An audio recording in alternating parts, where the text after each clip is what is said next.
the balance was already there so that I can just enhance rather than trying to correct. So you can hear how much more aggressive and explosive the rooms sound with that compression on.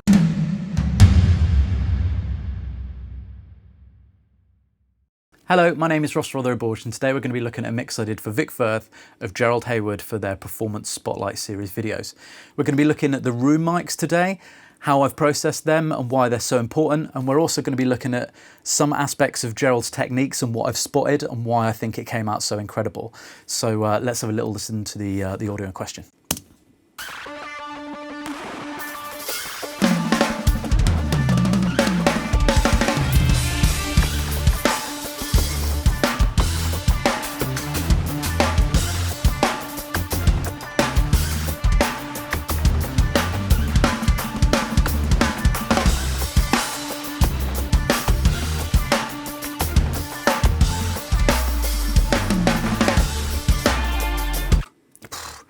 Gerald took no prisoners on this one, did he? For the context of what I'm going to talk about, maybe let's have a little listen to the drum sound without the tracks in.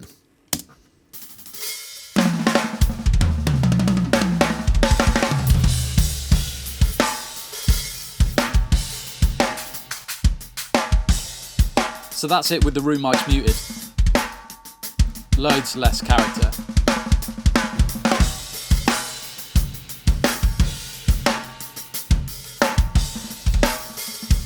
Let's have a little chat about what I noticed about Gerald's technique on this video.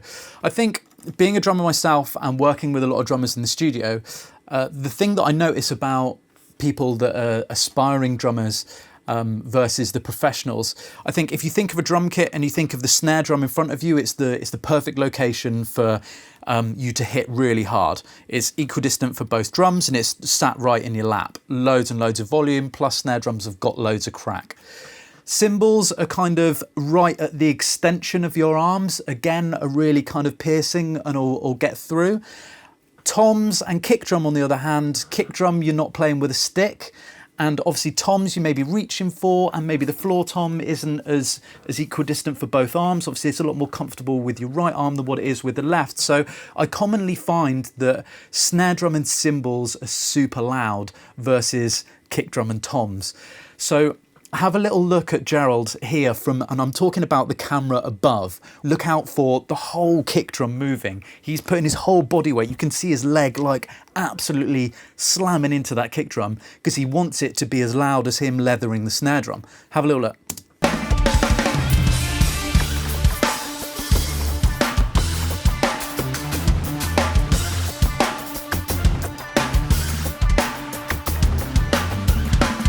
This is why I want to talk about the room mics today, is because I can't balance the room mics as much as I can the individual mics. Obviously, if the kick drum wasn't as loud, I can bring up the individual kick drum mic, but I can't bring that up in the room mics and in the overheads. Gerald has given me a brilliant picture of the drum kit in the overheads and the room mics before I've started to mix anything. The balance was already there so that I can just enhance rather than trying to correct. Let's have a little look at the processing on the room mics. Maybe let's take it all off first and have a listen with it off.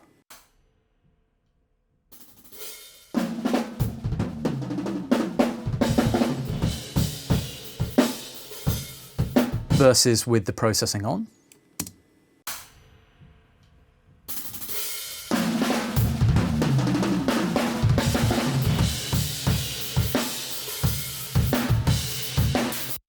Nice, that's sounding really kind of aggressive and crunchy and kind of matching Gerald's playing.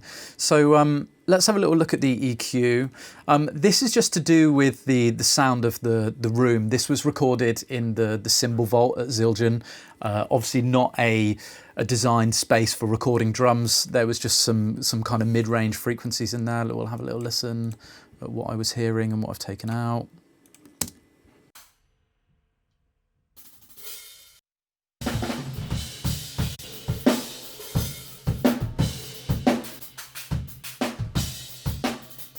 You can hear that's just tightening it up. It's just kind of a bit of a honky, kind of telephony type mid-range in there that I've just brought down, which is just the characteristics of the room. It's nothing to do with the drums or the cymbals or anything. Just basically it's so far off the drum kit, it's picking up the kind of the sound of the room, and it's not designed to record drum kits. It's designed to store cymbals. And then this is definitely a key factor to the sound. We've got a distressor on here, and you'll see I'm not being shy. Let's turn it off and have a listen with and without.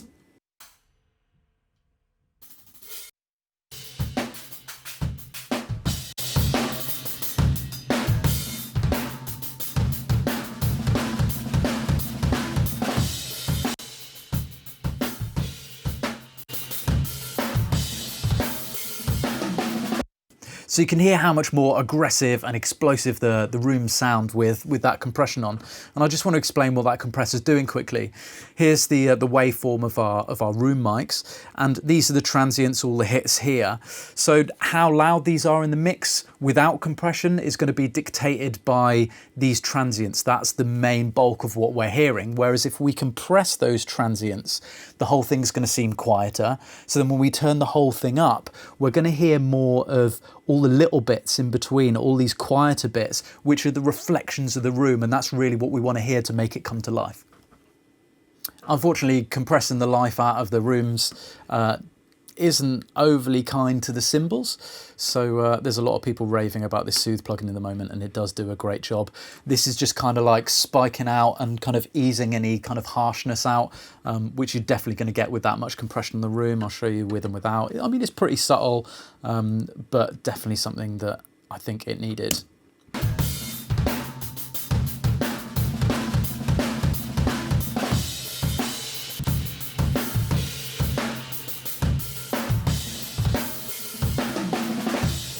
So those cymbals are sounding natural in the overheads, but just in the rooms, I don't want the harshness. I want the sound of the cymbals really to come from the overheads, but we're getting a lot of that. Obviously, we've turned down all of the louds in the room mics, so all of the quiets, i.e. all of the cymbals kind of sustaining through, and underneath all of those transients kind of get sucked out. So next time you sit behind a drum kit, just consider your balance of all your drums. Are you hitting everything as hard as the snare drum? Get that good balance for the engineer in the room mics, in the overheads, and your drum sound is going to be much, much better. So let's unsolo everything and have Gerald play us out.